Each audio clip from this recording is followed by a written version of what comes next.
Welcome to the Weekend Sports Cars on the Marshall Pruett podcast, presented by Cooper Tires. Graham Goodwin, how are you in the UK coming off of a busy Sunday with the Le Mans Test Day?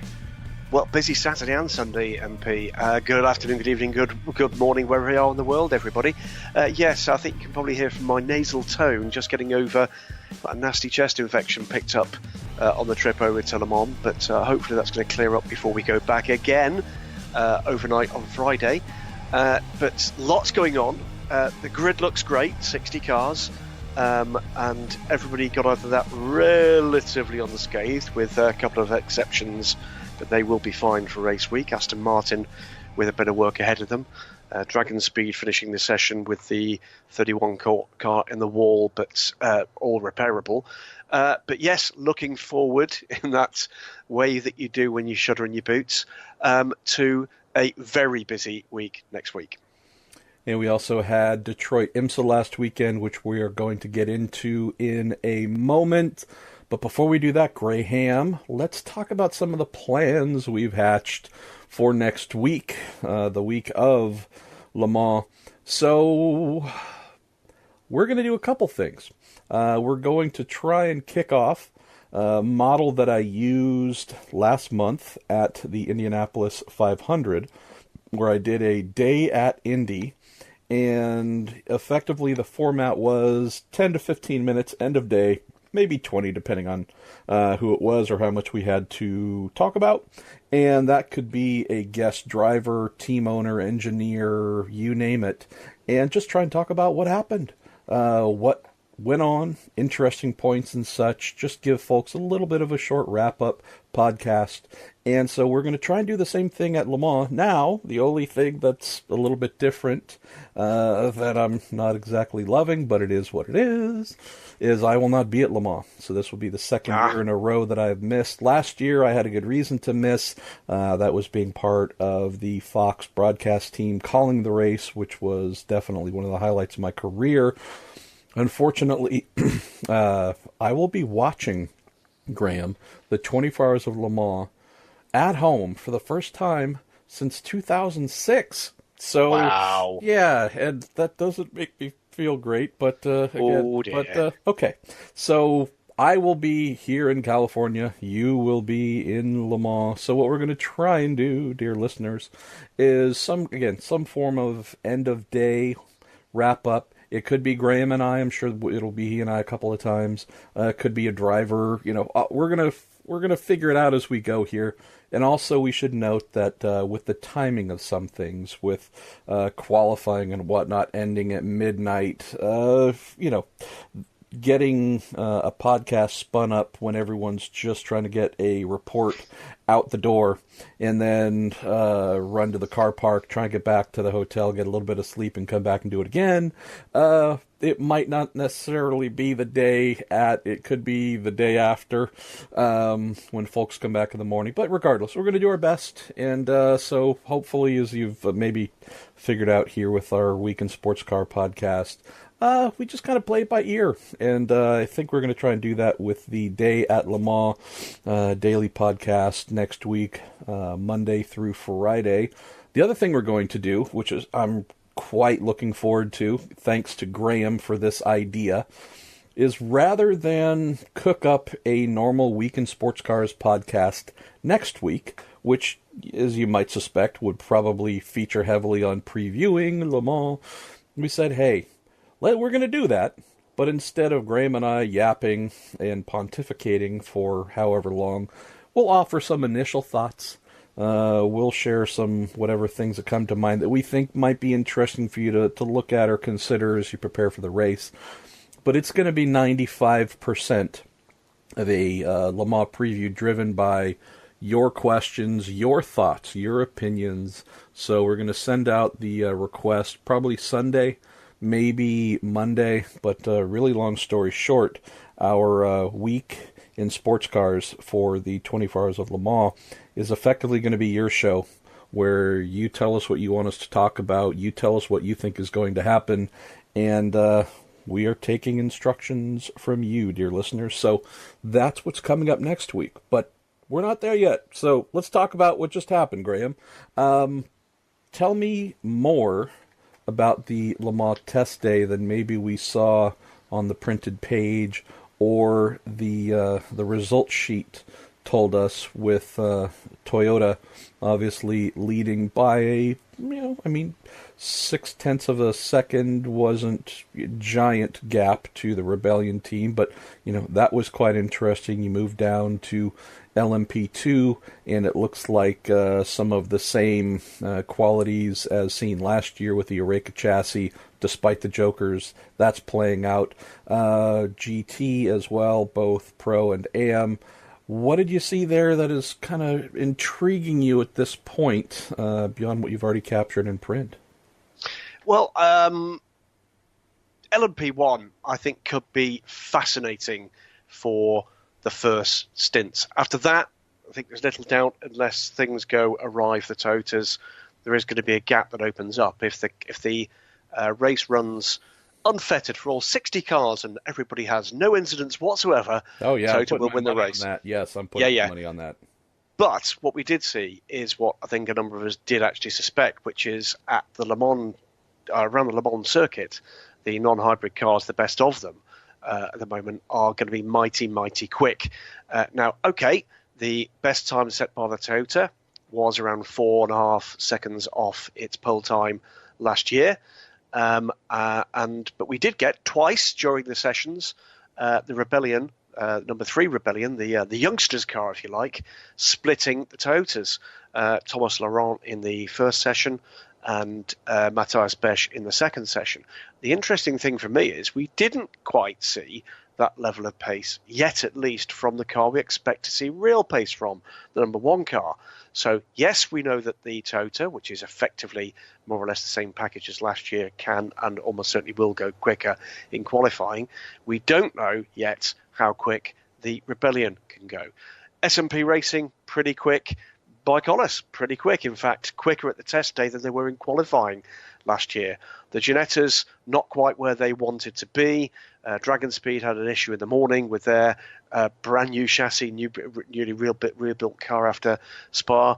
Ginettas, not yet with a low drag kit. Their recovery period continues after the financial woes. Yeah. But I think what we're looking at here, MP, is, look, what do I think? I think a non-hybrid car could lead Le Mans on the first lap. And I think a non-hybrid car could lead Le Mans for quite some little time into the first hour. After that, I do expect things to kind of swing back the other way. But behind the Toyotas, I think we could have quite a little battle. Jenson Button in fine form and enjoying his first Le Mans adventure. Beyond that, I think the LMP1 team's getting to grips with their new machinery, and that's proven to be quite exciting. You're correct, by the way, in LMP2. Orica still, I'd say, pretty dominant. I would say, though, the better pedalled Ligiers have found some pace. Excellent form from the number 22 United Autosports Ligier, not just in the hands of Felipe Albuquerque. You'd expect him from him, but from Philip Hansen as well. And it was he that actually got in amongst the Oricas first amongst the Ligier runners. I think in perfect conditions, the Ligiers have got something of a say around what might be the pattern coming into the first part of the race before we see the inevitable issues on and off track start to get involved in that race. GT, tale of two parts of the grid. Part number 1, and we'll come on to the story in GTE in a moment. Part number 1 are the cars running very quickly, Porsche and Ferrari. Porsche and Ford, sorry. Ferrari somewhere in the middle, and then off the pace with the exception of the odd lap from BMW, and woefully off the pace from Aston Martin, who ended up with one car, frankly, in a bucket after a major shunt involving Marco Sorensen, who's fine, and the 95 car, which isn't. They will build up a new chassis. There will be a new number 95 back in time for scrutineering this coming weekend. Aston Martin still telling a tale that they're nowhere in terms of balance of performance. I'm not so sure that it's that simple an answer. But good stuff, by the way, at GT-AM. But for me, the biggest story in GT wasn't about the pace, although that was pretty mega.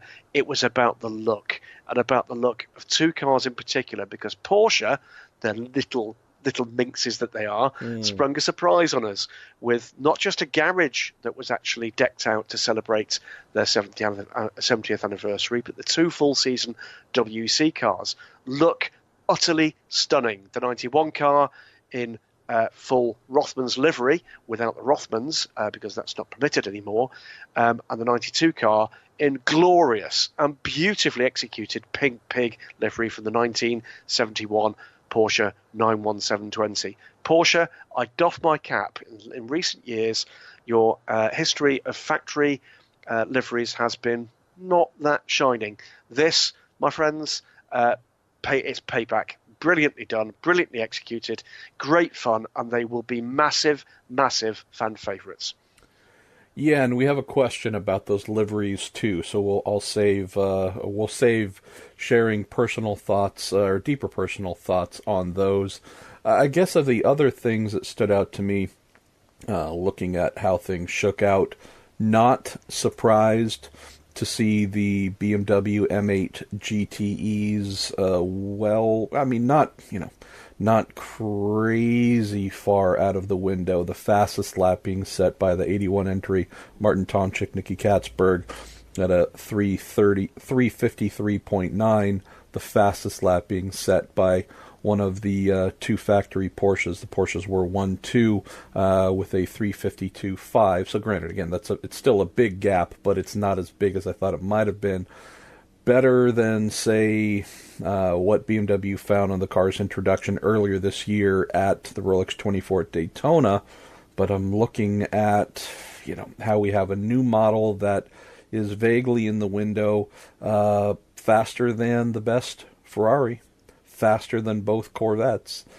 So while not as far off as the same model in IMSA, I'm looking at the GT side, at least the GTE program, and wondering how Vincent Beaumenil and the rest of the ACO's technical team takes all the data and decides who gets a little more, who gets a little bit less, to try and balance the cars come race week, which, again, it's almost here, but of all the things that stood out, the equivalence of technology as applied in LMP1, hybrid, non-hybrid, I mean, we're talking about, as you mentioned, the lead, the fastest overall car, the Toyota TS050, well off its qualifying pace. I don't know if we expected qualifying grade laps to be turned in during the test day. Would expect the cars to be faster for sure once we get into some of the usual crazy night running during race week. But just interesting to see that these efforts, Graham, tell me if you agree, to peel the P1 hybrid back, to assert the non-hybrids. Numerically, we're looking at a 3:19.0 as the best, that coming from the Toyota, number 8 Toyota. And, if we go down to 6th place, the S&P Racing BR1 AER in 6th place is at a 3:21.7. So a 2.7 second gap to the fastest car from P1 to P6. Not as big a gap as I thought it would be. Did you think that would be the case? I think we expected things to be different at Le Mans. It has to be said, I think, a pleasant surprise. It was particularly pleasant to see the Rebellions getting involved in the ding-dong for, effectively for post-test day headlines. It was pretty clear that the number 3 car was sent to do exactly that. Number 1, to tease out a bit of effort from the Toyotas, but number 2, to try to do it for themselves, and that was good to see. I think the key to this is a sort of brave new world, and yes, I think an element of cynicism comes with it around the advantage that is being handed here in terms of the efficiency side of things to Toyota, but it would be a happier place still MP, if we weren't still, even with those times, in a position where we're predicting something like a 2-lap advantage at the end of 24 hours to the Toyotas, if everything is equal. But it is those final words in that statement, isn't it? If everything remains equal, if everything remains, solid and reliable, then Toyota will come home with an advantage. The reality is that's not going to happen. I had a long chat with Alistair Moffat, the fabulous PR Yes. from the Toyota Gazoo Racing guys, and we were chatting about the record that Toyota have had at Le Mans in the hybrid era. 13 cars entered at Le Mans over the 6-year period so far of that campaign. Of those, 2, count them, 2 have run without problems. That is the kind of odds that you're talking about at this race. Yes, of course, they will be under a little less pressure.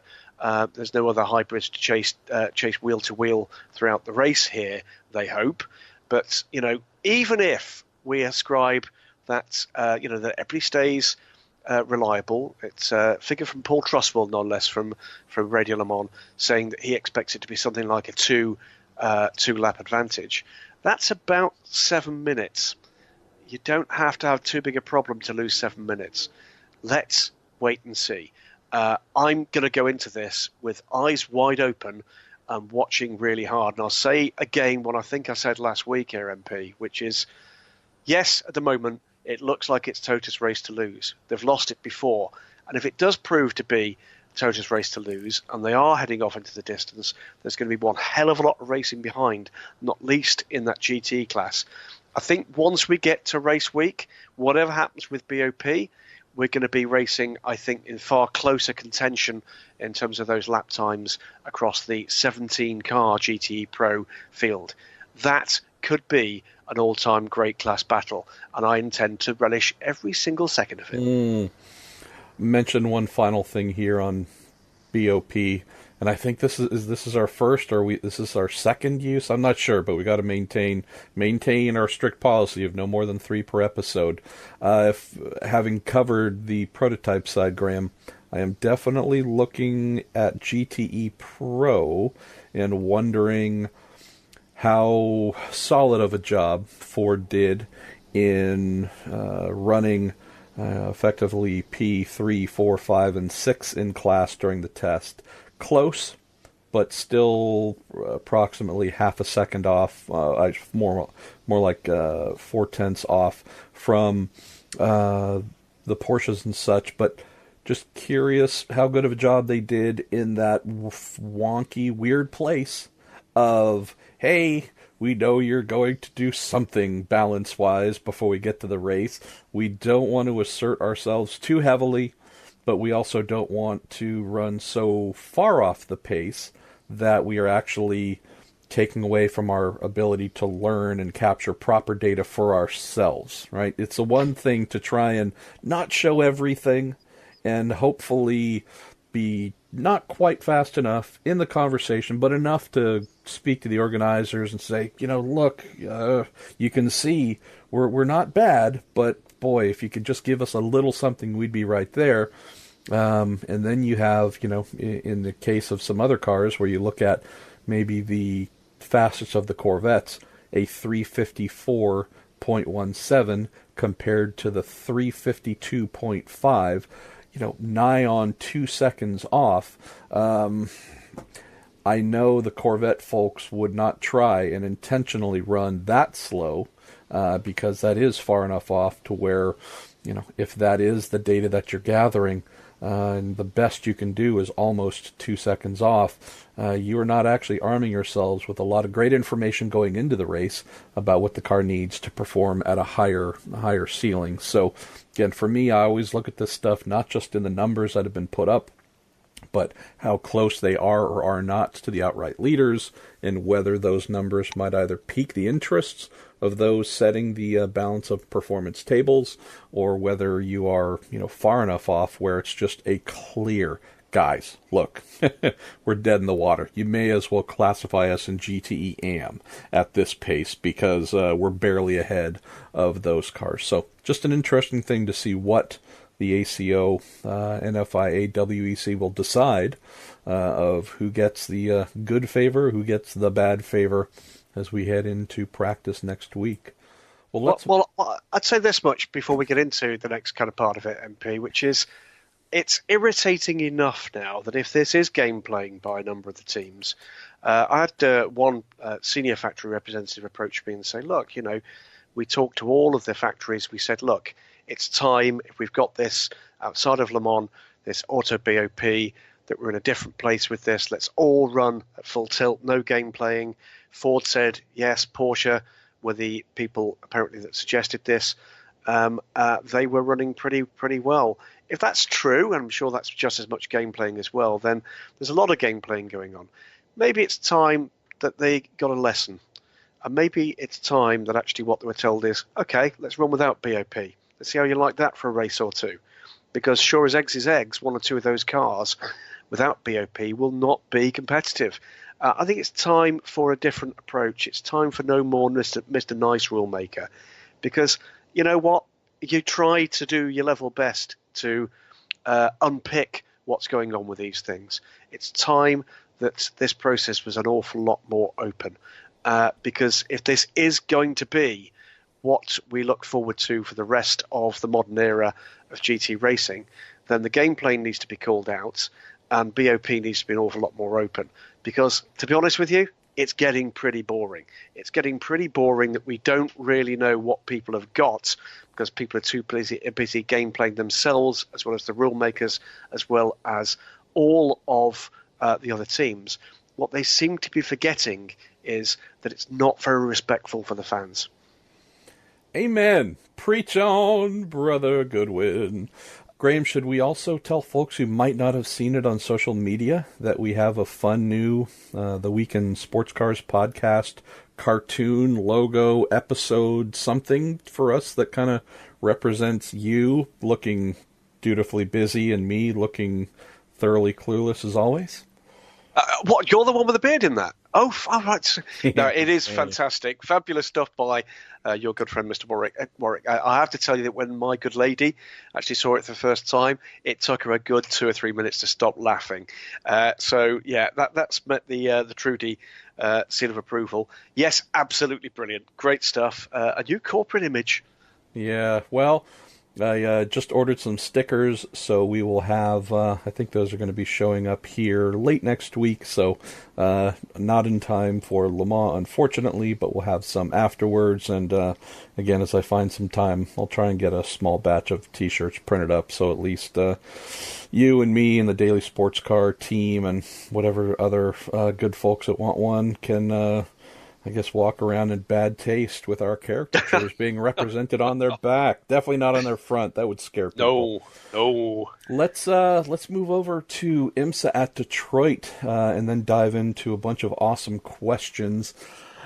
We talk about playing the game. Man, that to me, Graham, that is what Detroit was in playing the game perfectly for both class winners. Action Express Racing taking the overall victory in their Cadillac DPI VR with Felipe Nasr and 2016 IMSA prototype champ Eric Curran behind the wheel. Based on, third use, good Lord, I apologize.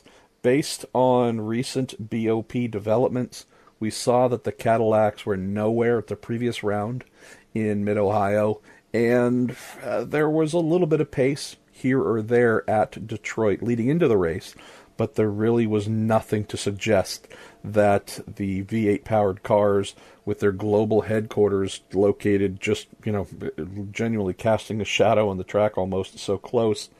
There's really nothing to suggest, Graham, that we were going to go into Saturday's race with the Cadillacs having anything more than maybe a sniff of third place, maybe fourth. The Team Penske Acuras were incredibly strong. We had a mercurial pole position taken by Pipo Derani in his Tequila Patron ESM Nissan, another surprise. But really the Cadillacs did not look like they were going to factor. And wow, amazing strategy by the Action Express team. One of the things they're known for, definitely one of their strong points. Not only the pace of Felipe Nasr, but also the point in time where they chose to do their pit stop and just honestly turned the tables on what looked like it was going to become another Acura 1-2. I mean, coming off of Acura leading every session at Mid-Ohio, finishing 1-2 to get their breakthrough win. Honestly, mate, I was tempted to start writing the race report about halfway through the event and just, Acura takes second, 1-2 finish. And our friends at Action Express Racing, again, with crafty pit strategy, jumped them faster pit stops as well. One thing that really stood out as curious was with the point in time where the Acuras made their final pit stop. It looked like they did not need every drop of fuel to get to the finish, and yet it definitely appeared like rather than doing a timed stop and only fueling as much as they needed to get to the finish, it looks like they kept both cars on pit lane until the tanks were all the way topped up. And again, at least looking from the outside in, it appeared like that was a difference between winning and losing, because that extra second or two sitting on pit lane stationary was really all that Nasr needed to flip the proverbial script, take the lead, and march home to his first IMSA win. So that I thought was just, I love stuff like that, mate. We have races where we have amazing cars, just knockdown, drag-out fight based on pure speed. I really love it when we mix things up and we have smarts come into play, and we have the folks on the timing stand who go, I wonder if this might do it. And in this case, it absolutely did. So good on Action Express for not only winning for General Motors and Cadillac at their home race, but also in light of the pace car crash that took place on Sunday with Mark Royce, a VP there at GM, and one of the Corvette ZR1s. There was a lot of publicity coming out of the event. It was probably more centered on Royce crashing that car, unfortunately, but it's good to see that they did indeed leave with a win, courtesy of the Action Express team. The other thing, too, Graham, that I loved was watching what took place in GT Daytona. We did have back-to-back wins for Meyer Shank Racing with their Acuras, not consecutive in 2018, but they won this race last year with Catherine Legg behind the wheel and her then teammate Andy Lally, with Mario Farnbacher stepping in, deputizing with Alvaro Parent being busy for the weekend. Kat and young Mr. Farnbacher did an amazing job. Similar strategy-aided win, but I would say what was a little bit different here, Graham, is the raggedness involved in turning the tables on the pole-sitting Paul Miller Racing Lamborghini, driven by Madison Snow and Brian Sellers. There was definitely advantage gained in the pits, but before we got to that stage, where that advantage then helped the MSR Acuras to succeed and come in 1-2, we had crazy battles going on between Brian Sellers and Catherine Legg, and I would say that I have seen, Graham, Catherine put in some very impressive drives throughout her career. I don't know if I have seen one as impressive as her just dogged pursuit of Sellers during her stint in that car. So knowing that hard work behind the wheel was then rewarded with a victory that also included the folks on pit lane factoring in, I just thought that this was a pretty cool result for them. And on the other end of the Acura spectrum, I think, as I mentioned, they might have thought that they were going to sweep the event with a win in prototype overall and in GTD. Obviously, Cadillac outclassed everyone for the overall, but cool to see that Acura still had a very strong statement to make in GT Daytona. Isn't it a pleasure? This is not the first time since our relatively recent adoption of this podcast format, MP, that we can talk without making that big a deal of it about a female driver taking a significant race win. It's just becoming part and parcel with drivers like Catherine, with drivers like Fleck Hagen, the British GT Championship, Christina Nielsen. It just does your heart good to see things moving forward for one reason and one reason only, because these girls are really quick. And, going head to head here with some of the best in the business. Great stuff. I also appreciated watching Catherine coming over turn 2, which is the crest where cars can get light, lift a wheel or two. It's also where Mark Roy spun and crashed the pace car. There were more than a few points captured during the broadcast, Graham, where Kat, in pursuit of the Lamborghini, at least 3 wheels off the ground, if not 4. She was going full Nordschleife in Belle Isle in Detroit. So, again, just, a lot of fun to watch. And when you have some hardcore racing going down, and, a team coming out on top after not only losing pole, but also looking like that Lamborghini might have had a little bit of extra pace. That was just truly a joy to watch. All right. Anything else come to mind, recent event-wise, for us to discuss before we get into questions? Oh, we got questions. Yeah, I mean, one to keep an eye on, and that is the glorious news that next on the agenda for the hashtag 919 tribute is the Nordschleife, and it's Timo Bernhard that appears to be on duty for this one. Keep an eye on that, because that could be pretty spectacular. I think if that thing gets a good run at it, it's going to absolutely obliterate anybody else's mark set there. There's some trackside video kicking around, including by a couple of DSC readers. That's one to keep an eye out. Our very favourite, literally pointless endeavour from the Porsche boys and girls.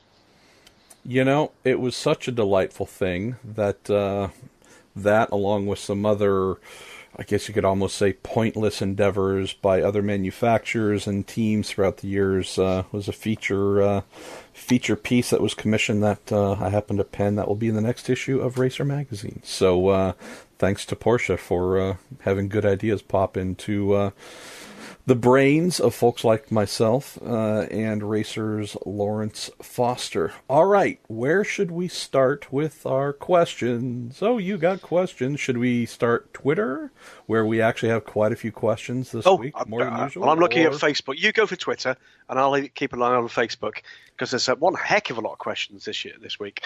What we might do is, if we spot one or two that are more pertinent for next week's show, put them just in a siding there for next week, because what is it, 40 plus? Yeah. We're at about looking at adding in. Oh, mate, okay. I'm still scrolling here.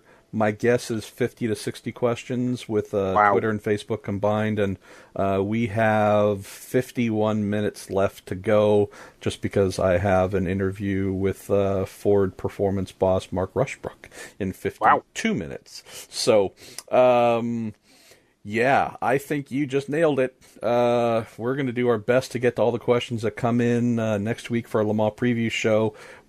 We should probably try and cap it at about 2 hours, mate, but that might be silly. But that's what I think some of these are definitely going to get rolled over to next week. But all right, well, let me find one here to kick off with Twitter questiones. Here we go. Tim Stoll, Jackie Chan DC Racing, almost won the Le Mans 24-hour last year with a clearly dominant Oreca chassis. Why would they switch to a clearly inferior Ligier chassis? Thanks for your time. Love the show. They haven't. They've got both.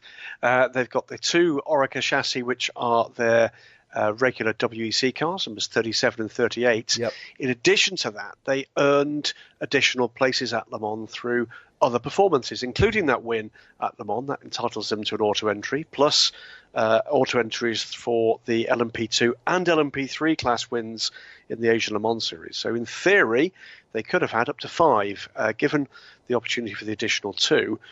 With slight controversy, we're allowed to put those entries, albeit with their team name, effectively in the hands of Onroke, because those cars are being run by Onroke. So we've got one effectively AM car, with David Cheng, with Nick Boulay from the world of IMSA and Pierre Nicolet, he of being the son of Jacques Nicolet. And in fact, Pierre looks after the US end of the on-road empire, including Crawford. And then you've got the Pro car, which is the car that features Ricky Taylor as the star in that car, with David Heimer Hansen and Com Ledegar. So they've got 4 cars here, 2 Orecas, 2 Ligiers, but 2 very, very different teams, and in fact are nowhere close to being next door to each other in the pit lane either. So they've stuck with their Orecas, and the Ligier thing will be a 1-shot deal or a 2-shot deal because there's 2 of them. But to your point, Tim, obviously there are four entries on the list, 2 of them being Orecas, 2 of them being Ligers. The fastest of the kind of special, hey, on-road, could you help us with the extra entries that we've earned and to staff those accordingly, the fastest of the Ligers, the Jackie Chan GC Racing Ligers, is 2.5 seconds slower than the fastest of their Oreca 07. So, yeah, as you mentioned, different objectives here, but it is what it is, and I'm just going to keep using Juan Montoya's favorite line here because it's so glorious. It says everything and nothing at the same time. Let's see. I'm going to go for Brandon Yarmark. Why do organisations like IMSA? There aren't any organisations like IMSA, go out of their way to spend money and develop third-party apps and streaming services from the ground up when YouTube is available for live streaming. YouTube is accessible on so many more platforms, a built-in app on most smart TVs, which would make cord cutters happy. There is an answer here, which is control and commercial interest, because if you've got an app, you've got control of both the service and indeed the data. So putting together an app means that you have the rights to your own product. You're not beholden to a third-party service. Completely get it in terms of the reach, but there are 2 points at play here. Number 1 is getting all the information you can from the customers that you manage to bring to your service. Number 2 is that you keep control of the product. You keep control of any commercialization of it. It's not an answer that everybody's happy with, but it's the answer. And you also have the ability to then charge either advertisers or manufacturers to have a presence in that app as well. So, well, let's stick with this dynamic. You choose from the Facebook questions you like, Monsieur Goodwin, and I will stick over here on my little Twitter island. Let's see. Oh, we had someone send this in last night, which was great. As I mentioned in our request for questions, blah, blah, blah. If you have questions for Graham Goodwin and I, and someone responded, that should read for Graham Goodwin and me, not I. No, it shouldn't.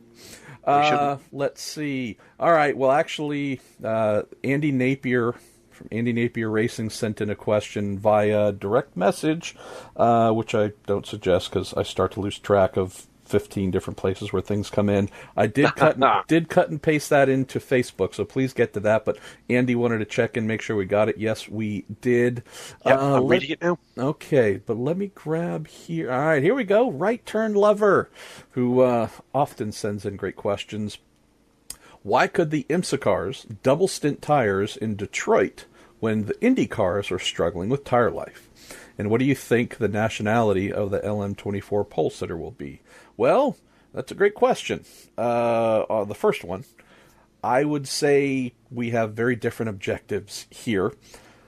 With endurance racing, even though this was a 100-minute race, doesn't mean that Continental made 100-minute tires. It means that the same tires that are meant to last double, triple, however many stints at other rounds were the same ones employed, or same mindset and style brought to Detroit or Long Beach. So as a result, if you were to walk up and try and dig your thumbnail into those tires, wouldn't get very far. You walk over to Firestone, which is the exclusive provider for the IndyCar series, and they have a completely different objective. While they are spec, while they're the only supplier, they are indeed trying to make as much performance as possible within, I guess, a reasonable budget point.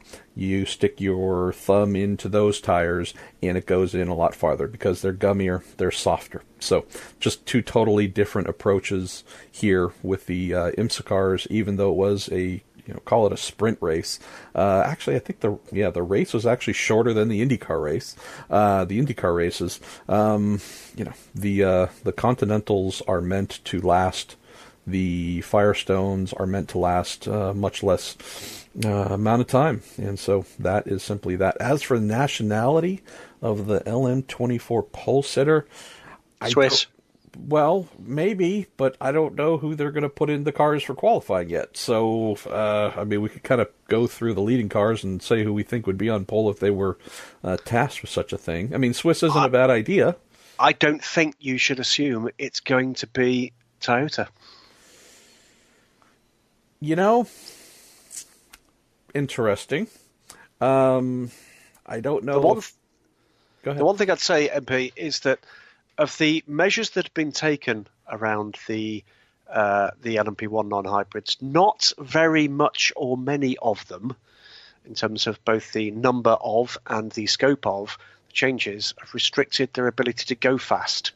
It's restricting their ability to go further, but we know already that the ability of the Toyota to go quicker than we've seen at the test day is there and proven.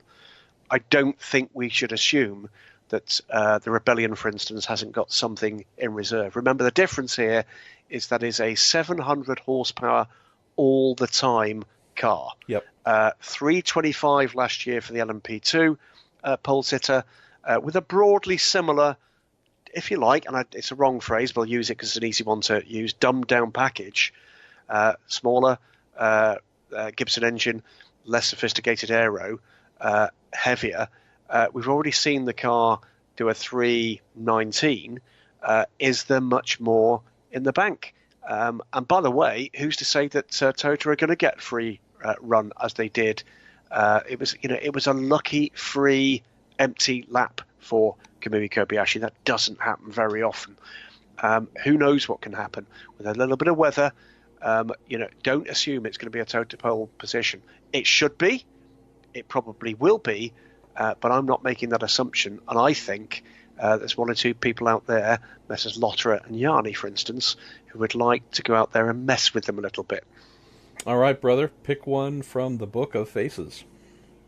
Let's go for Andy Napier's question. You're gifted the power to grant immortality to one living sports car driver purely for your own selfish ends.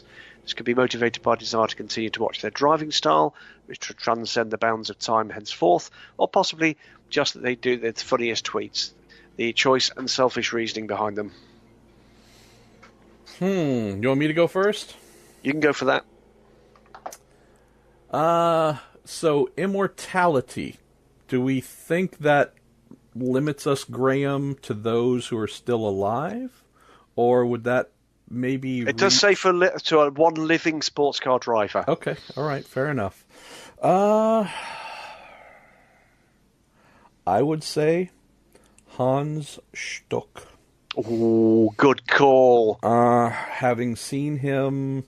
by the time I had seen him in person, his Formula One days had gone by, but having seen him in Porsche 962s, having seen him in Audi Trans Am and IMSA cars, and seen him in a variety of other things, possibly the most entertaining sports car driver I've witnessed, and just in terms of career span behind the wheel. Driving style. I don't know if I've mentioned it here before. I know I've mentioned it before in other podcasts. He was one of my father's favorite drivers, and the thing he always, said lovingly about Stuck was he always knew which car was his when he went by because there were more bugs on the side of the car than on the windshield. Because, he was just seemingly in a lifelong power slide. You throw in the yodeling, you throw in just the fact that he's such a warm and bubbly, dynamic personality as well. If I could have Hans Stuck forever in perpetuity, I think the world would be just a heck of a lot better. You know what? You're on the same lines as me. I mean, the two names that immediately sprung to mind, one of whom isn't known as a sports car racer, but he's done the odd race. or several. Walter Röhrl, because I just happen to think he's probably the best driver that ever lived. But beyond that, it's the similar idea, but with a kind of slightly different bent, and it's Derek Bell. And Derek, I think, is just the most gentle soul, just the most lovely individual that the planet just needs him to survive. It's as simple as that. I'll give you a great little story about Dinger from just a week or so ago. Did a wing walk on a biplane a couple of weeks ago for charity, and God knows how ill Derek is now. Wow. But enjoyed it so much, did it twice. It's not that though, MP. That's impressive enough. The charity effort didn't really take off, if you pardon the pun. And my good friend and colleague Stephen Kilby gave me a ring and said, "Do you mind if I actually put something up on Daily Sports Car to give it a bit of a boost?" Of course not. Dropped Derek a line, and about half a day later, I got this excitable call from the young Mr. Kilby saying, "You're not going to believe this, Gigi. Derek Bell just called me, and he knows who I am." No. And that's just, you know what? That sounds ridiculous, but I know exactly how that makes you feel. I know exactly how that makes you feel. He is a legend. He is one of my sporting heroes. And I said before on the show, I come from a kind of mindset that it gives me just that kind of butterfly in the stomach every single time I realise that Jan Lammers knows who I am. It's that kind of thing. It's that teenager back in the room again. And yeah, Derek Bell, I just think is a fantastic individual. I count my blessings just about every day with this new career of mine. New, of course, it started in 2006, but it still feels new. And the ability, the fact that I can say Derek Bell has become a friend is just, it's mind-boggling, because he is absolute hero, hero worship. But he and I are going to record a podcast next week, building off of a conversation we had about a week ago on just the rigors and the differences of racing at Le Mans during the two driver era, for example, and just during a time where no air conditioning, lots of heat. Just what was it like back in the day without the creature comforts? And we've already had a lot of that conversation. It just wasn't recorded, but fascinating to listen to.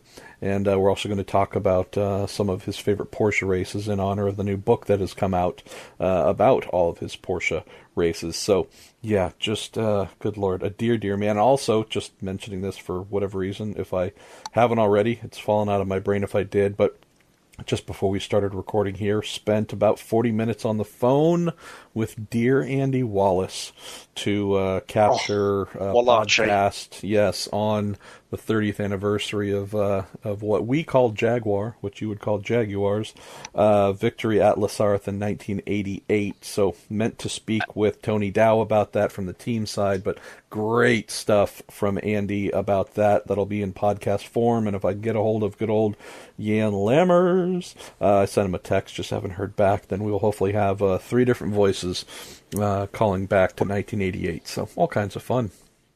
Well, we'll have a bit of a special around Jan. In fact, literally while I've been recording this, push the button on the first of what should be 5. Just a bit of a look back at some of the anniversaries, the special moments this year. One of which is to do with next week will be Jan Lammers' 24th Le Mans 24 Hours, and with the help of our good friend John Brooks and his fantastic archive, looking at some. Bad Santa. It's looking back at each of Jan's previous Le Mans 24 Hours. We've got a few other treats in store. It's a beautiful 1998 album just been published on Daily Sports Car of images from the 1998 race week. But Jan, just an ace guy, just absolutely excellent. Your turn. Even though he's Dutch, I mean, there are miracles in the world. They're terrible people. Oh, good Lord! All right. I might throw in a couple here from Twitter because we've got a few that are relatively short. We'll see if our answers are short. Joel Non says, "Which Porsche throwback livery do you like more, Pink Pig or Rothmans. Joe, I have to admit, I like both. I'm happy that Porsche has done both. I'm probably the millionth sports car fan to have said, boy, I really wish they would have done those while they were still running the P1 hybrids, because Yep. when I think Pink Pig, I don't think of a GT car. And I guess on the Rothman side, we could maybe say Paris Dakar, Porsche 959. I mean, there were some GT-ish cars, whether they were full factory or not, that wore that cigarette brand's logo, or livery, I should say. But at least for me, my mind says, that looks awesome, but the canvas is a little bit off. I would say just in terms of execution, the Pink Pig version of the 911 RSR stands out to me as being a little more crisp. The Rothmans, I think, has just gotten lost. Some of the lines that would flow on a prototype don't necessarily flow on this GT silhouette shape. So I would go with Pink Pig, but yeah, if we're borrowing from a 917, I think it should be on a 919, not a 911. So that's my little take there. Graham, let's move to Tom Reynolds, who says, thoughts on Toro Rosso, Formula One team trying to replace Brendan Hartley, and I've read that they were unsuccessful in trying to borrow McLaren's Lando Norris to fill in for the Kiwi. Got to admit, tell me if you agree. I was happy to see Brendan signed to get this opportunity. We know that it came at the expense of the Chip Ganassi Racing IndyCar deal that he had. Would have joined countryman Scott Dixon in the team this year. That deal was undone by Toro Rosso. Brendan has not measured up as, I guess, many have hoped.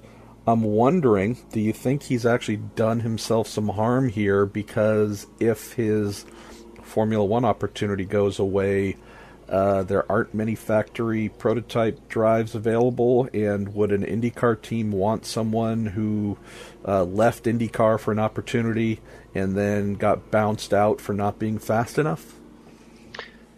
It's an interesting one, isn't it? It is a very hard world indeed at that kind of level. And, you're allowed bad luck, but how many times are you allowed bad luck? I mean, bear in mind, it's not just Brendan Hartley who's being talked about in this way. It is Max Verstappen as well, who's been talked about in very much the same way that the clock is now ticking on the man that was seen as being the new Messiah just a few weeks ago. I think he'll get a shot. We know he's quick. We know that part of this has been bad luck. Whether or not he'll get quite as good a shot as he would have had before taking this one, I think is a different matter. How much longer has he got before the door closes on this one? Well, let's wait and see. I don't like to write people's career obituaries before either they or their employers do. But, for me, it's looked very much like, on the back foot. Is there a degree of kind of, inner panic that involves itself and, gets to the point where you do overdrive, you are more prone to mistakes? I think the answer is that yes, there is. That being the case, I don't think I particularly want Brendan, who I do regard as a mate, to be taking those kind of risks on an Indy Oval anytime soon. I'd like to see him in something that shows off his absolutely blinding natural speed and talents. But I don't think that necessarily means that he needs to find a replacement gig for a gig he hasn't lost yet this week. Fair point. All right, mate. What's next on Facebook? What have we got there? Here's a useless question from Matt Wolf. Thanks, Matt. Might be one for you. Useless question. Wondering what happened to the inflatable Corvette Thunderdome. Haven't seen it in any paddock this year. Yeah, that's a great question. Not useless. I had it. It did fall into my brain. I think it's Sebring. Wondering why the bouncy castle was not there. And I'd heard it was used for Danny Binks' birthday party and it went horribly wrong. he left a screwdriver in his pocket and popped the Dan, bad Dan, bad. I don't know. I will try and remember to ask, which is kind of saying I'm going to fail in that endeavor. But if I'm just throwing pure assumptions without any knowledge from speaking with the team, I do know that I heard a couple teams saying, boy, they sure do get a lot of paddock space. That's more than us. Why do they get to take up so much? I don't know if that was something that, IMSA, quote, cracked down on, or maybe it'll resurface somewhere else. I can't say. But if I remember, I will try and ask and find out. I have heard another rumour, by the way. I'd heard it's got a big, soft, padded sides, loads of room. It's so that the management can park their cars without damage. Hey, try the veal, boys and girls. Oh, Lord. I thought you were going to say, since it's large and padded, it was perfect for all the nutters that work for the team and also drive cars. So, let's see. Let me find something here on the tweeters, endurance and gt.co.uk asks. That would be Andy. And thanks for excluding me from my own podcast here, Andy. Whatever. All kidding aside, I'd be interested to know Graham's thoughts on the pace of the Ginetta LMP1s. Do we expect them to be closer to the front by qualifying? And again, if we're just using pure numbers to base responses on, the Ginetta G60 LT P1 Mechachrome, the fastest, was 11th at the test day, 8.6 seconds arrears from the Toyota Gazoo Racing at number 8. Right, okay, happy to answer the question. First and foremost, we're running with high downforce bodywork at the test day. The low downforce bodywork, I am told, will be ready for race week. Whether or not they're allowed to use it, whether or not they're allowed to use it, having not used it at test day, I simply don't know. Two is, make no mistake here, they're on the back foot, having lost much of their test program to the financial woes of their principal customer for the car, but fighting back. Did have some problems for one of the cars in the first session at test day. The 6 car lost a turbo, but once those cars started running, what we were seeing was steady improvements up the field. It was 2 later laps from the 2 quickest P2 cars that put them off the bottom of the train of LMP1s, and actually only a late improvement from Renger van der Zande in the Dragon Speed car that actually beat those times. So what they're going to be chasing is reliability, and they're going to be chasing it because it's going to be one hell of a 24 hours for the Manor guys, the TRSM team, and the Ginetta guys that are there helping them in numbers for this one. Am I surprised at the lack of pace? No, I'm not, because that's what you get from a test program. Do I think we'll see improvements? I think if they can get sustained running through free practice and qualifying. Remember, qualifying at Le Mans is a long old deal. It's hours and hours on track. I think there are things that can be found.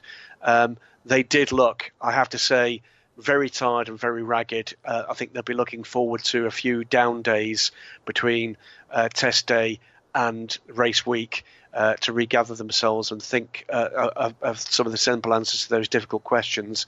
But I think we'll see improvements. Lawrence Tomlinson from Ginetta talking about looking for a buyer for the 3rd car. There are 3 cars available. There is a full spare chassis with spares package.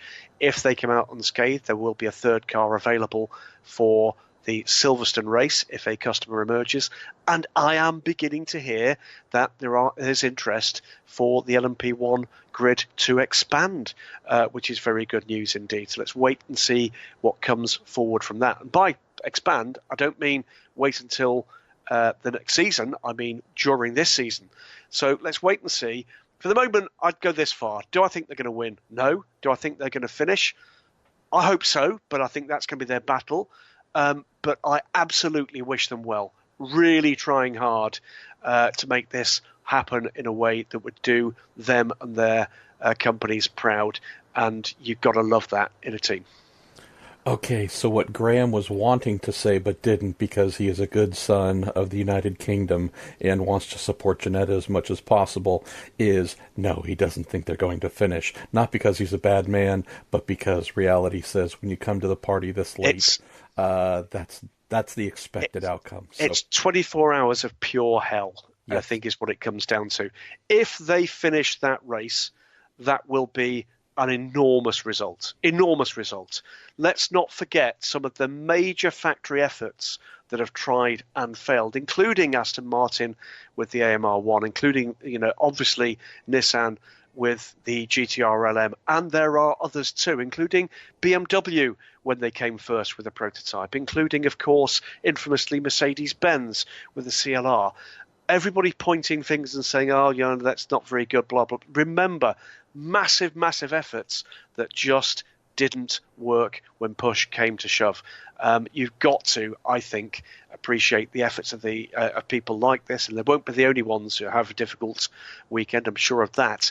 Got to appreciate the efforts and get behind the effort rather than picking fault here and there.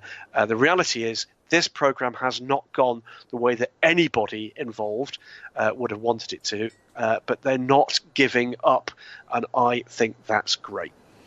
And how strange is it that 5 months in, we found out that Graham's inner voice is both American and Californian. So, okay. All right. Here we are back to the old podcast. All right, Mr. Goodwin, we have approximately 23 minutes left. I believe our Dutch Nigerian chocolatier has a question on Facebook that we need to get to shortly.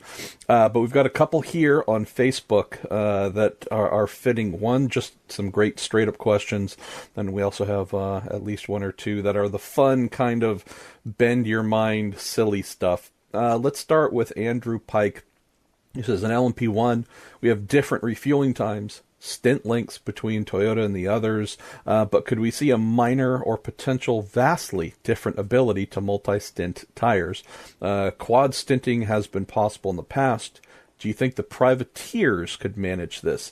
Yeah, it's an interesting... It's not going to make any difference. It's not going to make much difference. Well, Andrew, I would just throw this in. Beyond BOP, EOT, beyond any of those items, beyond the fact that we have a Toyota TS050 hybrid that has quadrillions of dollars poured into it, I would say the biggest thing to take home is while essentially the entire, well, I guess not just essentially, but unless I'm missing one, I believe the entire LMP1 grid, hybrid, non-hybrid, is running on Michelin's. That's wonderful. Correct. So that's a positive thing for sure. We know the quality of Michelin's, and granted, if somewhere on Dunlop, we would know that those are high quality as well. Would say the big thing we're just talking about here in stint length, sure, some could try to go, obscenely long on a set of tires, but keep in mind that beyond some of the other things we might think about or reasoning, maybe beyond the Rebellion team, I can't think of any non-hybrid entrant that could say they feel comfortable, like they have a proper grasp of what their cars could do balance-wise over getting into a third stint and even a fourth stint. So it's not a question of can we plan and then run, again, multiple stints on a set of tires. It's do they have the aero mapping knowledge? Do they have the full confidence in the mechanical setup on the cars to know that the tires will last? Not last as in not blow up, but just actually provide a performance benefit. So, again, if we're just talking determining stint length, Graham, the fact that so many of the non-hybrid P1 cars are just short on mileage, short on knowledge, coming back next year, I'd say yes, absolutely. If folks wanted to go, as long as possible, they would certainly have the knowledge to do that and have peace of mind in doing it. This year, I can't find many that would say that. It's a short stint length, of course, for the non-hybrid, something like about 37 minutes, I think we're expecting. So around a little less, in fact, the time that the P2 cars will be running. The difference this year, it's another big difference that's, really the impact is beginning to make itself known, is there will be no time advantage in the pits to do that, because as of this year in the WEC, which includes the Le Mans 24 Hours, the pit stop rules have changed so that you fuel and change tyres at the same time. Yep. So there's no time advantage in the pits anymore for that. And I have heard a couple of cynical comments suggesting that perhaps this was one of the reasons why this change was made, that it's another area that reduces the potential for a non-hybrid car to forge some kind of advantage.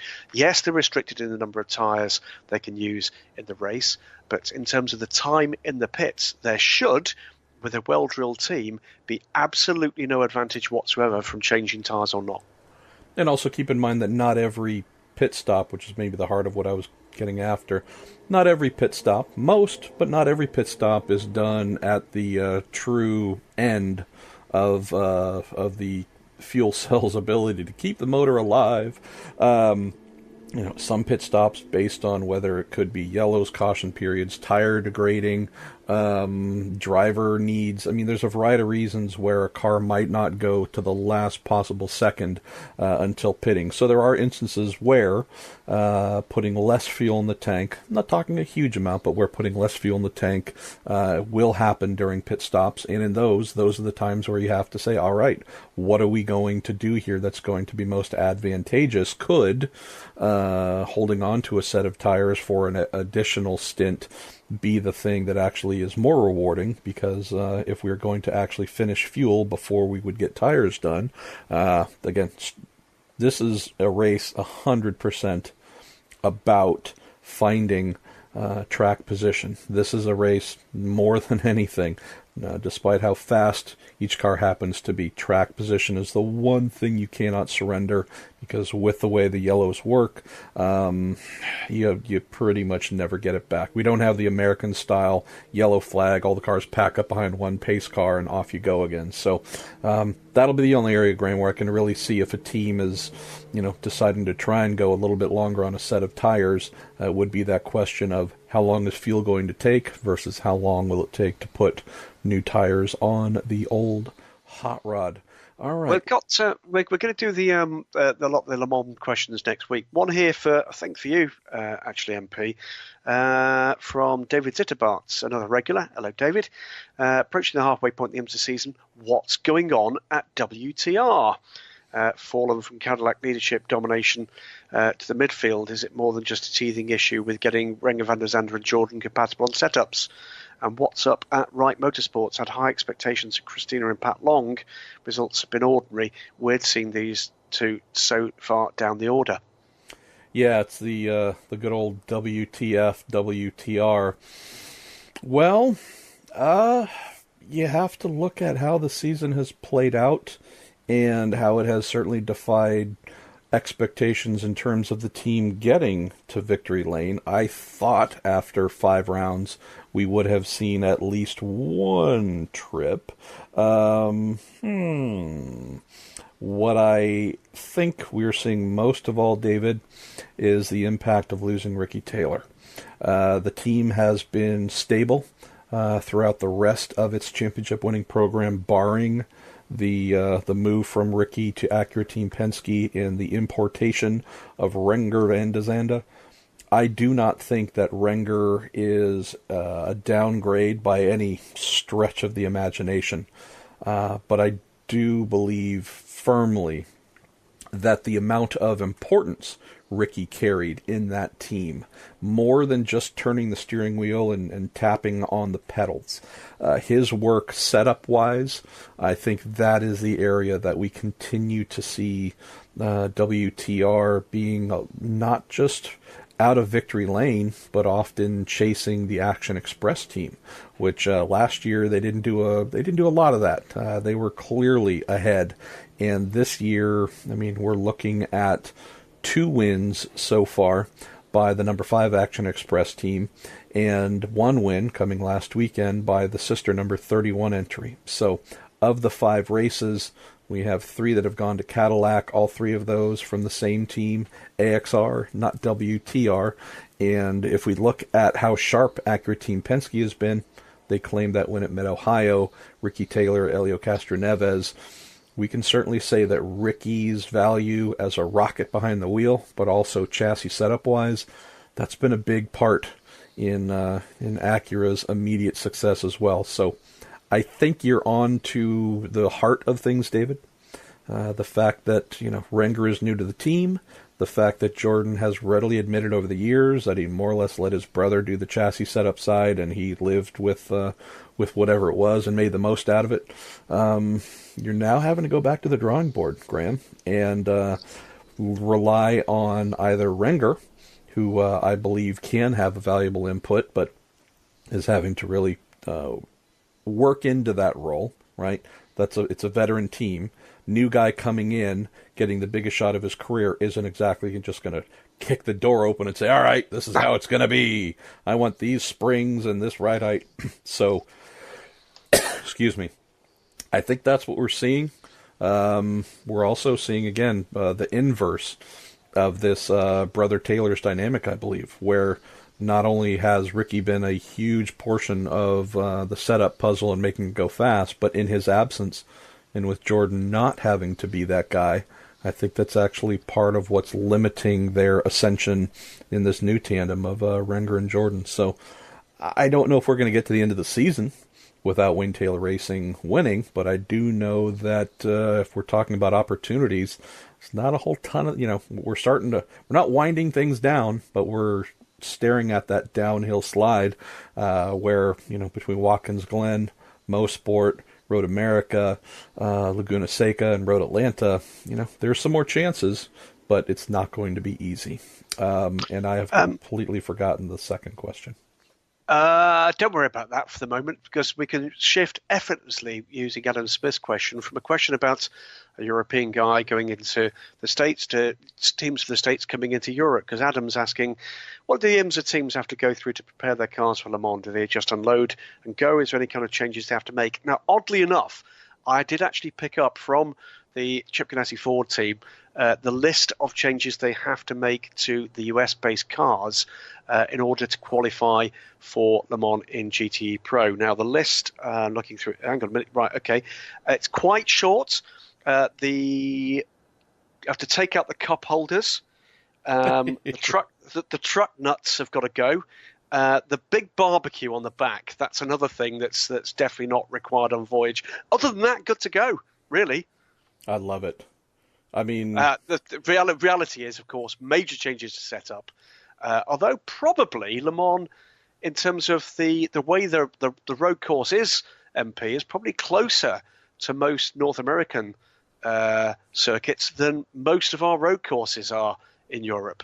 In terms of the kind of surface, it's not billiard table smooth. We've had a lot of resurfacing, but not billiard table smooth by any means, as you were saying a little earlier with Juan Pablo Montoya's response to it.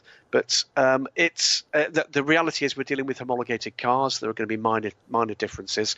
Obviously, lots of external differences in terms of the numbers they've got to run. You guys don't run an IMSA course with the same light system, do you either? No.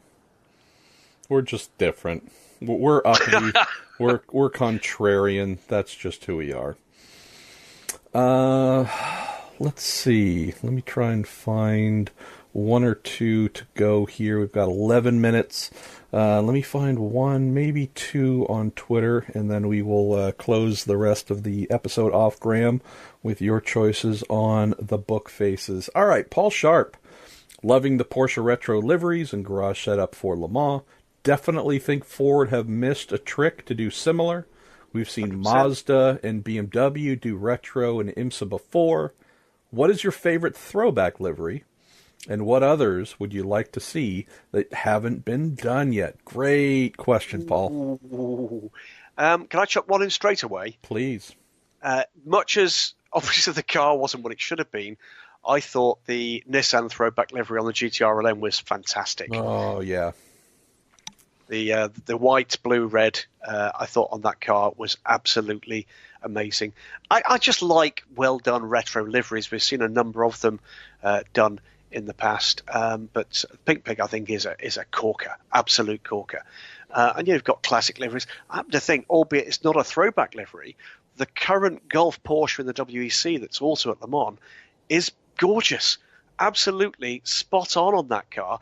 And of course, by the way, that's another anniversary this year, the 50th anniversary of Gulfoil's first overall win at the Le Mans 24 Hours, and there'll be lots going on with that fantastic look as well. But yeah, I'm a bit of a sucker for that kind of stuff.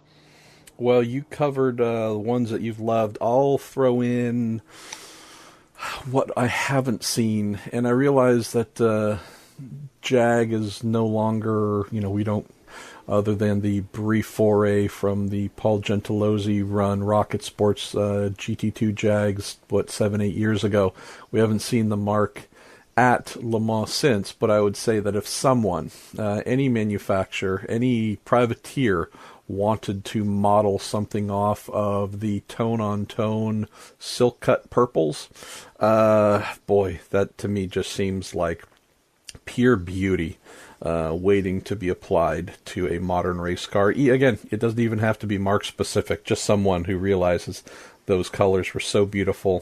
So if someone were to lay that out on a P1 privateer entry, yeah, I'd be rooting for that sucker privately just about every single lap. Let's see. I've got Greg Pickett calling me. All right, I'll have to call Greg back. I haven't spoken to Greg in a long time. Yeah, hey, good man. Right over the hill from me, too. All right. A quick question from Justin Ford. Has Pastor Maldonado crashed today? Not today. He did crash to finish the test day on Sunday, just a couple of minutes before the end of the session. Not badly, but pushing very hard. I'll say it again. I think he's ace. I think he's a brilliant addition to the WEC. I'm thoroughly looking forward to working with him for the remainder of the year. Yeah, the Williams team was at fault for that, though. So absolutely, definitely have to blame them. All right, well, why don't you take us home with a couple from Facebook, my friend? Well, let's go. There's this weird. I should say, by the way, before we go there, I got a lot of heat on social media about the comments I've made about Canadians, really? about Bear Attack's trackside. Yeah. Now, look, we've got the likes of John Ferrano in the Road to Le Mans. We've got obviously Paul Dall'Anna at Le Mans, and where they go, of course, the Bears follow, and we saw that actually in the immediate aftermath. This is who you blame of Pastor Maldonado's red flag incident to finish the test. Message from race control, and he's got the cameras, he knows what he's doing. It was caution, Bear left. So it was a Bear that actually did it for Pastor Maldonado. I blame Paul Dall'Anna. And there's also, I just read, Graham, a few moments ago, the United States has placed tariffs on Canadian bears. So Prime Minister Trudeau angry yet again at the country. So yeah, this is just, boy, I'm sorry that our friends in the Great White North are just seemingly in the crosshairs. Tim Same actually asks, has any team member ever overslept and missed a stint during recorded Le Mans 24 Hours history? It's happened in Delhi Sports Car Team, I can tell you that for nothing. I don't know about drivers, but yeah, you're the ones who are listening. You know who you are, sleeping in the back seat of the DSC bus. Yes, that's happened. Let's have a quick look here. Let's try with first-time caller Shay Adam. Bear Grylls survival question. You're dropped onto a remote island and have to survive with no supplies, given one lineup of drivers in the 2018 24 Hours of Le Mans. What team do you choose and why? Those drivers must also be kept alive, so no sacrificing one for food. That's just too complicated. Yeah, but, obviously, if you could sacrifice one for food, it would be Montoya, because there's just so much more of it to go around. Well marbled. And there's a good reason I'm not there as well, because trust me, I'd be feeding the village. But, great question. Okay, well, I am going to go the number 11 SMP Racing, BR Engineering, BR1, AER, piloted by Russia's Vitaly Petrov, countryman Mikhail Aloshin, and the fine member of Great Britain, Jenson Button. Why? Well, keeping them alive, that's an interesting angle. That implies that you or I, myself in this case, would have to be the one keeping them alive. There's a part of me that thinks Russian-backed team with two Russian drivers. I might be the one having to make sure I'm kept alive, first of all. So that maybe this is a really bad Yeah. choice. But I'm just thinking, knowing the vast resources that they have, desert island, I'm thinking that somehow a Russian submarine pulls up. Some sort of large transport carrier flies overhead. There would be something flown in from Mother Russia or piloted in, something that emerged from the sea. There's no way I can think. Shooting on a horse. Yes. Of all the drivers entered in the race, if I'm stranded on a desert island, while I might need to make sure that I don't become the feast, two Russians with really good connections, we're getting home faster than anyone else. So that's my choice.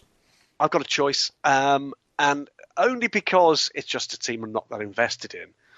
The number 50 Labra crew. Huh. Okay, Owen Creed, Romano Ricci, Thomas Dagano. All right, I could how the heck did you get here? Yeah, strap the three of them together and use them as a raft.